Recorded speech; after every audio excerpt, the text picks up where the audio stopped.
भैया किसी को मोजा वोजा मत सुखाने लगिएगा। अगर किसी व्यक्ति को मिर्गी की शिकायत होती है तो मोजा चप्पल ये सब कुछ नहीं सुखाना है। साइंस ऐसा कुछ भी नहीं कहता है। नमस्कार दोस्तों, मैं हूं हर्षित सिंह, फार्मासिस्ट और ड्रग कंसल्टेंट। आप देख रहे हैं शिवनीता टीवी।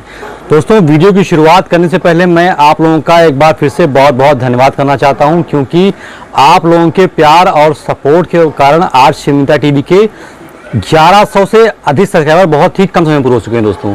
तो एक बार मैं फिर से आप लोगों का बहुत बहुत शुक्रिया अदा करता हूं दोस्तों, और साथ ही साथ शुरुआत करता हूं आज की वीडियो का। आज की वीडियो बहुत ही ज़्यादा इम्पॉर्टेंट होने वाली है, क्योंकि आज की वीडियो में बात करने वाला हूं, अगर किसी व्यक्ति को मिर्गी का दौरा पड़ जाता है तो ऐसी स्थिति में हमें क्या करना चाहिए दोस्तों। ये वीडियो उन लोगों के लिए तो खास है ही जिनको ये शिकायत है।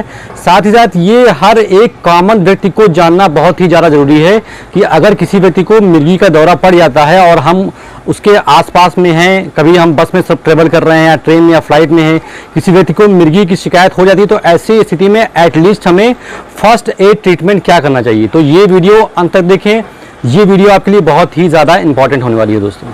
तो सबसे पहले तो मैं एक बात क्लियर कर देना चाहता हूँ कि मिर्गी एक ऐसी बीमारी है जो कभी भी किसी को किसी भी वक्त हो सकती है। मिर्गी की समस्या किसी व्यक्ति को उसके जीवन के पहले दिन से लेकर के जीवन के आखिरी दिन तक कभी भी हो सकती है, और मिर्गी कोई छुआछूत की बीमारी नहीं है।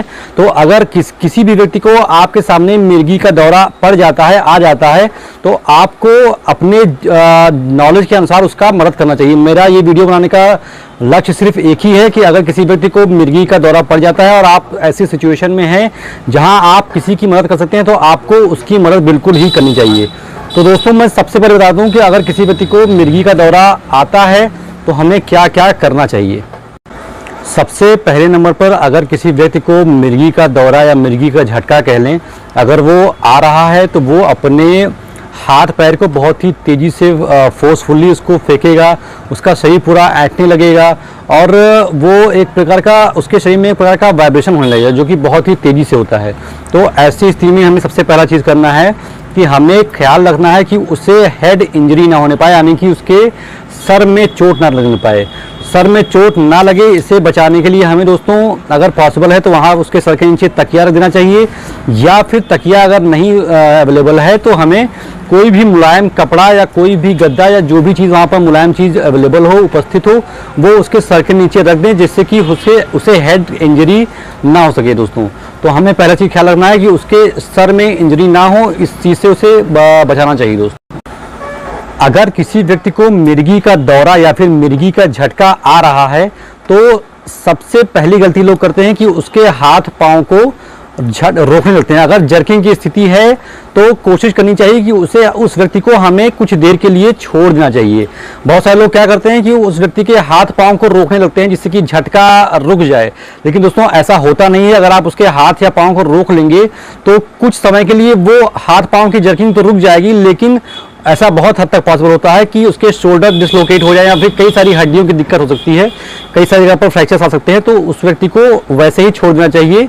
ये मिर्गी का जो दौरा या झटका होता है ये मुश्किल से 1.5 से लेकर के 3 या 2 मिनट के अंदर अंदर तक अपने आप ही समाप्त होता है। तो हमें वेट करना चाहिए उस व्यक्ति को इस दौरे का एंड होने तक का। हमें किसी भी प्रकार का उस पर जोर आजमाइश नहीं करनी चाहिए दोस्तों। अगर किसी व्यक्ति को मिर्गी के झटके या फिर दौरे आ रहे हैं तो हमें कोशिश करनी चाहिए कि उसने जो कपड़े पहन रखे हैं उस कपड़े को ढीला कर दें। अगर वो व्यक्ति टाई पहन रखा है तो उसको टाई को खोल दें। अगर जो भी कपड़ा उसने पहन रखा है उससे ढीला कर दें और उस जगह को खाली कर दें, उसको घेर कर ना खड़े हो जाएं। उस जगह को हवा के चांसेस वहाँ पर रहें, हवा वेंटिलेशन पर्याप्त मात्रा में रहे, ताकि जिससे जो है उस व्यक्ति को डिहाइड्रेशन की शिकायत ना होने पाए। तो उसको उस जगह को घेर कर खड़े होने की जगह दूर दूर खड़े हो जाएं, ताकि उस व्यक्ति को हवा मिलती रहे पर्याप्त मात्रा में दोस्तों।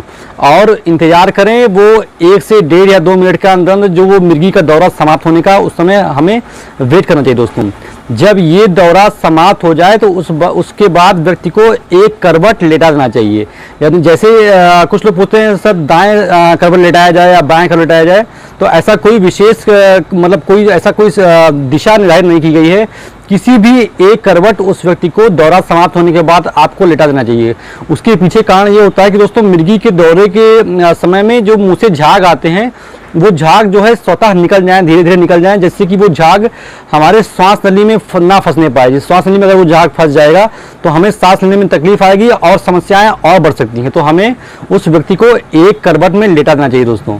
अगली सबसे इंपॉर्टेंट चीज दोस्तों, जब तक वो व्यक्ति ठीक तरीके से होश में नहीं आ जाता है तब तक उस व्यक्ति को कोई भी चीज खिलाने या पिलाने की कोशिश बिल्कुल भी ना करें दोस्तों।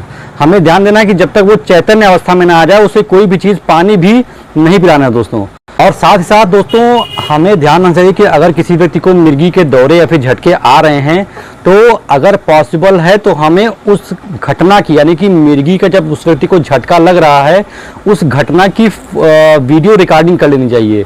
वीडियो रिकॉर्डिंग करने का निर्देश इसलिए दिया जाता है दोस्तों कि जब वो दौरा समाप्त हो जाता है तो हमें, जब हम डॉक्टर को दिखाने जाते हैं, डॉक्टर से संपर्क करते हैं, तो अगर हम वो वीडियो डॉक्टर को दिखाते हैं तो डॉक्टर्स को डायग्नोज करने में ज़्यादा आसानी रहेगी। किस प्रकार का, किस टाइप का ये एपिलेप्सी का दौरा है, किस तरीके के ट्रीटमेंट इस दौरे में दिया जाना चाहिए, ये चीज़ डॉक्टर के लिए आसानी रहती है। तो डॉक्टर्स का ही कहना है कि अगर किसी व्यक्ति को मिर्गी का दौरा आ रहा है और अगर संभव है तो आपको उस घटना की वीडियो रिकॉर्डिंग ज़रूर ही कर लेनी चाहिए दोस्तों। बात कर लेते हैं कि आखिर ये मिर्गी का जो दौरा होता है, एपिलेप्सी का जो दौरा होता है या झटके होते हैं, ये होते क्यों, इसका बेसिक कारण क्या होता है दोस्तों। तो साइंस के अनुसार इसके कई सारे कारण हो सकते हैं, जैसे कि अगर हमारे ब्रेन में ट्यूमर है तो भी हमें मिर्गी की शिकायत हो सकती है। अगर हमारे ब्रेन में किसी भी प्रकार का इन्फेक्शन है तो भी हमें शिकायत हो सकती है। अगर हमारे ब्रेन में किसी भी प्रकार का क्लॉटिंग है तो भी हमें मिर्गी की शिकायत हो सकती है। साथ ही साथ एक कीड़ा होता है जो कि हमारे खान पान के दौरान हमारे शरीर में इंटर कर सकता है, उसका नाम है एनसीसी नामक कीड़ा भी अगर हमारे ब्रेन में इंटर कर गया है तो उसके वजह से भी हमें एपिलेप्सी की, यानी कि मिर्गी के या फिर मिर्गी के दौरे की शिकायत हो सकती है दोस्तों। अगर हम बात करें कि मिर्गी के दौरे की में जांच कौन कौन सी की जाती है दोस्तों, तो इसमें प्रमुखतः दो जांचें होती हैं। पहला होता है एमआरआई के द्वारा भी हम क्लियर कर सकते हैं दोस्तों, और दूसरा होता है ईजीजी। ये दो जांच होते हैं जिससे कि डॉक्टर्स उसकी सीरियसनेस का पता लगा सकते हैं दोस्तों। साथ ही साथ मैं आपको बता दूं कि अगर किसी व्यक्ति को मिर्गी के दौरे की शिकायत हो रही है, झटके की शिकायत हो रही है, तो आजकल एक नेजल स्प्रे भी आया है जिसका कि मेन जो केमिकल सॉल्ट होता है वो होता है मिडाजोलाम। ये एक प्रकार का नेजल स्प्रे है। इसको अगर किसी व्यक्ति को मिर्गी की शिकायत हो रही है तो हम उसके नाक में वो स्प्रे कर सकते हैं। उसके नाक में डालकर स्प्रे करना होता है। डॉक्टर्स बताते हैं कि 4 स्प्रे एक साइड में और 4 स्प्रे एक साइड में कर देने पर वो मिर्गी का जो दौरा होता है वो बहुत ही जल्दी समाप्त हो जाता है दोस्तों। तो ये किसी भी केमिस्ट शॉप पर आपको इजीली मिल सकती है दोस्तों। तो ये मिडाजोलाम का नेजल स्प्रे भी बहुत ही अच्छा काम करती है मिर्गी के दौरे की समस्या में दोस्तों। तो आज की वीडियो में दोस्तों बस इतना ही। आज की वीडियो में मैंने आपको बताया कि मिर्गी की, अगर किसी व्यक्ति को मिर्गी की समस्या हो जाती है तो आप उसका एटलीस्ट फर्स्ट एड ट्रीटमेंट क्या कर सकते हैं दोस्तों। आशा करता हूं कि आपको ये वीडियो अच्छी लगी हो, आपके किसी काम आए। अगर आपको ये मेरी वीडियो अच्छी लगी तो इसको लाइक कर दें दोस्तों। लाइक करने से ना मेरे जेब में कोई पैसा आता है, ना आपके जेब से कोई पैसा आता है। बस मुझे इस वीडियो पर आप लोगों की प्रतिक्रिया का एक अंदाजा लग जाता है दोस्तों। तो अपनी प्रतिक्रिया ज़रूर दें दोस्तों। और अगर आप मेरे चैनल पर नए हैं तो ये चैनल सब्सक्राइब करना बिल्कुल भी ना भूलें, ताकि मैं जो भी नए वीडियोज़ लाऊं उसका अपडेट आपको सबसे पहले मिल सके दोस्तों। तो आज की वीडियो में बस इतना ही दोस्तों। बहुत बहुत धन्यवाद।